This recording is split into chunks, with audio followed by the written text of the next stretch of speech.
All right. What's up, everybody? Pete Pardo here from Comic Book Users. Welcome to another episode of Inside the Cover alongside Mr. Wild Bill. Hey, comic book fans. Thanks for coming back for another episode of Comic Book Users. We're going inside the cover with the beautiful Iron Man 102. It's time for old Shellhead. Yes. Right? This came out in September of 77. We got this from Robert Bell. Dawn of the Dread Knight. Love this cover, man. This is one of my favorite Iron Man covers of the 30-cent issue range. Did we ever do a one-hit wonder with the Dread Knight, or is the Dread Knight someone that kind of showed up quite a bit afterwards? Because other than this, I don't remember this. I think this book you will see, if you go back to our Iron Man favorite covers, this might turn up. It may turn up in our Iron Man favorite and least favorite artist. Okay, yeah. This will turn up in my Iron Man collection videos. This book is... We've seen it a lot, yeah. I'm thinking like the villain, though. Like, it's... Oh, look at that. Orca. Movie from the summer of... That movie got a lot of shit, but I actually like it. It's not that bad. So this book basically came out in the summer of 77. Yep. This is a September date, so this book probably came out in June of 77. Maybe May for an earlier release. For the Post Jaws. Yes. So this is written by Bill Mantlo. George Tuska is the artist. Mm-hmm. The inks is Espo and Marcos. Patterson did the letters, and Rachelson did the colors, and Archie Goodwin is the editor-in-chief, the editor. Previously in Iron Man, he was in Red China fighting the Mandarin, and I guess he was flying. After that battle, he's flying over the border of Yugoslavia and Greece, and he gets shot down. He crash lands, and he gets found by the Children, these mutants called the Children. And what do? They bring him to Castle Frankenstein. Of course, why not? Because Mother will know what to do with him. Yep. And Mother is... I'll cut ahead.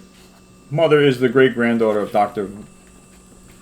Victor von Frankenstein. Yeah, and the issue before is all him fighting Frankenstein. And yeah, it's a really good issue, yeah. And we didn't know what those children were. Little mutants, because people asked us. Yeah, it's like, what are they called? I don't know. They're mutants. I'd say, so he have some really good art, George Tuska. I just love the Dread Knight. Kind of like a one-hit wonder. Iron Man actually is kind of like lost his power. His circuits are drained. So he can't really help the Frankenstein monster take an onslaught of abuse from the Dread Knight. The Dread Knight's basically coming to take over Castle Frankenstein. And, Frankenstein monster is not really powerful enough, and neither is Iron Man because his circuits are drained. So they get captured by the Dread Knight, and of course the mutant children they instantly become his slaves, his minions. He tells them to take them away. Now, on the next page over here, we'll go back to Jasper Stillwell. Stillwell, yeah. Right? Him and Pepper Potts, I believe. I don't know. Pappy? Could be Pappy. It's one of his secretaries. So something goes wrong. Kind of James Bond stuff. Yeah. He's being tailed. The cover's blown. He pulls a fast maneuver with his car, hits a button, leaps over traffic. Look at that. This guy in the car, right? He sees the action. And he's like, those cars just came from Stark Industries. I got to go check it out. There's some trouble. He knows, yeah. His name is Jack Hartz. He calls himself Jack Hartz. Ah, yes. A little segue there for upcoming issue. That's right. Next. Now we get to the great-granddaughter of Victor Frankenstein. Gotcha, okay. So we've got Iron Man in shackles. And it's his own equipment, Stark equipment. The monster's in shackles, too. It's something that should revitalize his circuits, but it's being used in a reverse manner to hold him prisoner. So... look who else is there. Dr. Doom. So what happens is Iron Man asks her about the Dread Knight, and she starts to explain the origin of the Dread Knight. And he was a guy that lived in Dr. Doom's country? Liberia. Thank you. And he was he was just as smart as Dr. Doom. He was an engineer, and he was brilliant. And one day Dr. Doom is watching him work because he's like the eye in the sky. Doom. He's always sees all, knows all. Yep. And he tells the guy, he's like, I'm really impressed with your work. And he goes, but don't dream. That's for me. I do what you're told. He's like, yeah, yes, sir. And then later on, the next panels, the wife is telling him, you better watch yourself, because Doom is everywhere. And he's like, that guy, I don't need him. He goes, I can do things on my own. He goes, what's he calling right over here? Doom says it. Perhaps if you amuse me, I shall go easy with you. Doom. Yes, Doom. The grotesque, the mockery, your very words. Velsing. Bram Velsing. Yeah. Mocking Doom. And Doom is like around the corner. The wife just heard every word. And the wife was like, just got done warning him. Yep. So Doom knows that she's still in line, right? So he orders that she don't be harmed. He goes, she'll meet another and soon forget this dead guy, So he's kind of sealed his own fate right there.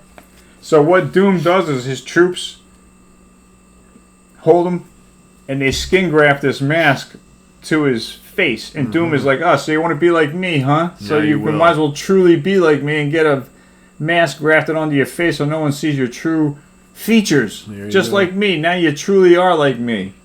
And then he's exiled out of the country, right? Out of the castle. Yep. Careful what you wish for.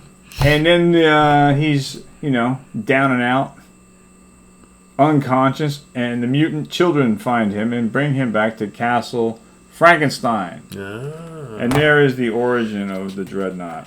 And when he was battling Iron Man, which I didn't mention earlier, Iron Man, he used an electrical charged cable to wrap around Iron Man. And Iron Man's got a coating on his armor. He could absorb some of that electricity, or it wouldn't affect him, but it was only like 50% effective. Some of the electricity got through and still damaged him, but the resistance of that armor to do that impressed the guy, Dread Knight, and he wants that power now, because he knows he doesn't have all the power to take over Castle Frankenstein, I guess, and the rest of Latveria, thank you.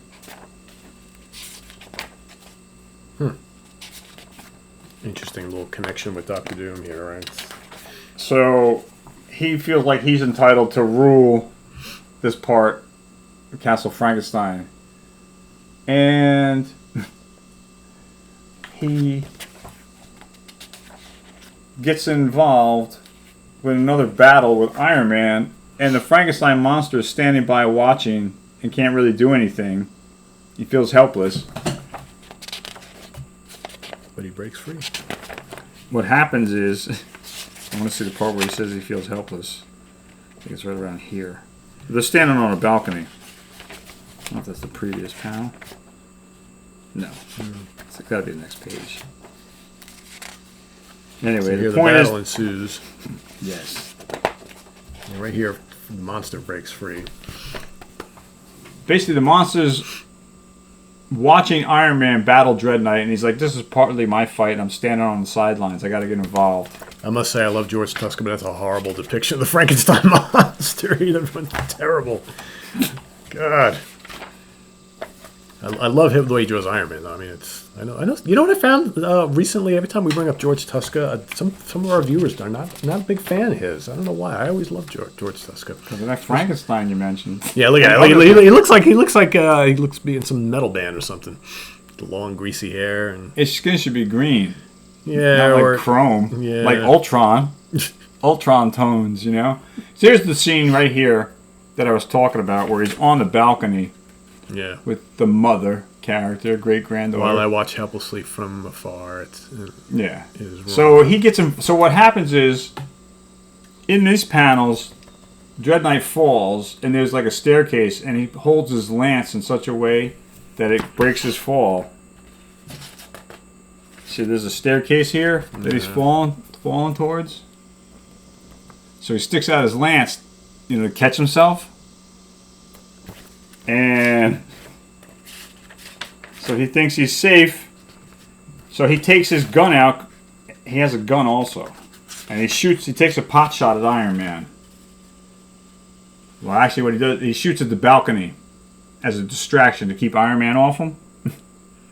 So the balcony falls, collapses, and she falls. Yeah. So he used that as a diversion, buy himself some time. So Iron Man goes and catches the mother falling victim. Now the Dreadnought is trying to regain his composure, and all of a sudden he feels the lance moving, and it's the Frankenstein monster kicking it.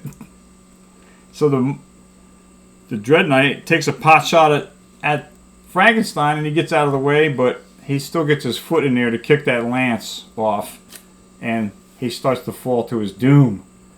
And then she's thinking he's dead, and Iron Man's like, well, if he's dead, that's another list of charges added to your case here against you. But no, he's not dead. But Mother says to the Frankenstein monster, why don't you stay here with me, and we can take care of the children. And they lurch off back up to the staircase, and they hint at the next issue of Midas coming. Yes. So there you have inside the cover. So I don't remember, but do they ever kind of tie up the Frankenstein monster part of the storyline? This is it right here. He went up the staircase. Right, but did we ever see where they go, what they do afterwards, somewhere else? Because the Frankenstein monster book was already done by this time. Nope. So I'm wondering, so they just never went anywhere with that. We could find out if we ever go inside the cover of 103. Maybe if you play your cards right and hit that like button. Click the notification bell so you can be kept in the loop every time we have an awesome video about another comic book on Comic Book Geezers. Which we generally do, right? Yes. We appreciate your comments, your subscriptions, and your support. And as always, we thank you for being here. If you love comics as much as us, come on back to Comic Book Geezers. I'm Wild Bill saying thanks for being here. And Pete's going to tell you some more. Yes, so we'll see you in a couple days with more comic book mayhem. Till then, thanks for watching, and we'll see you then. Everybody. Take care. Take care. Bye. Bye-bye.